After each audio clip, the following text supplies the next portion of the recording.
Hello everybody, Luke Peterkin here. Welcome to the 10-Bay Performance Lab here at Wentworth.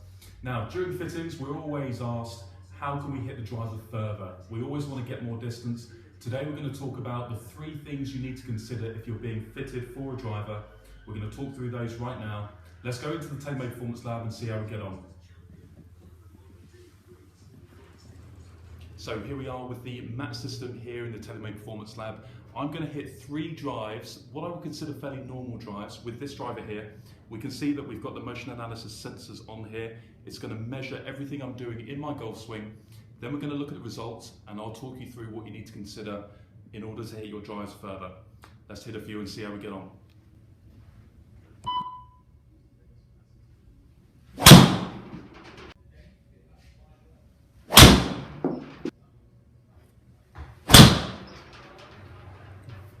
Okay, so here we are with the 3 shots I've hit in the mat room here in the 10-Bay Performance Lab at Wentworth. Now, this system is perfect for highlighting 2 of the 3 things that we're going to think about today. Speed and strike. So we're going to measure those and we're going to look at those in a second. The third thing that we need to think about to maximize distance is flight. The relationship between your launch angle, spin rate, we're going to talk about that later on. Let's talk about the speed first. Now, your clubhead speed is your clubhead speed. We've all had moments where we maybe tried to hit it faster than we normally would, but then we jeopardize the strike, so we're losing that second thing we need to talk about. My speed is around 112 on average here. I'll be happy with that. That's my typical normal speed. So unless I were to increase that, it could unlock more distance, but your speed is your speed. So that's number 1. Number 2 is then your strike. So if you can get your strike as close to that sweet spot of the driver as possible, that will maximize your distance too.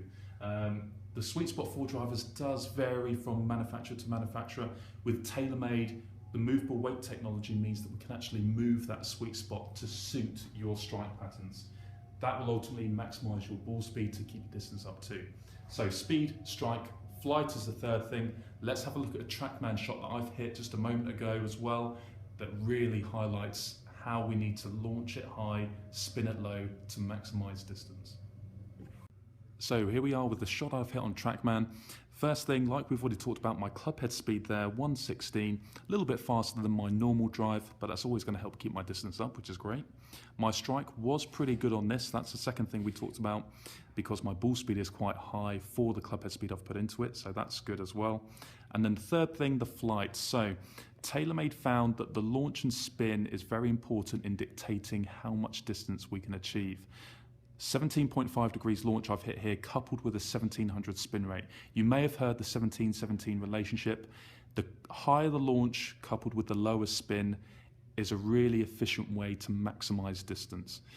That is what they've based their driver technology around to some degree to try and achieve. Again, we can talk about that in different videos. And you do maybe need a certain technique to try and promote that relationship as well, but we can talk about that in the future too.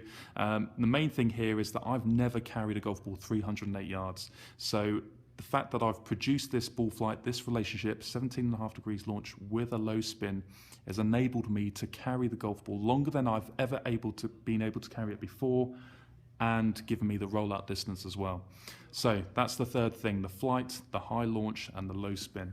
So there we have it guys, the 3 things you need to think about when being fitted for a driver to maximize distance.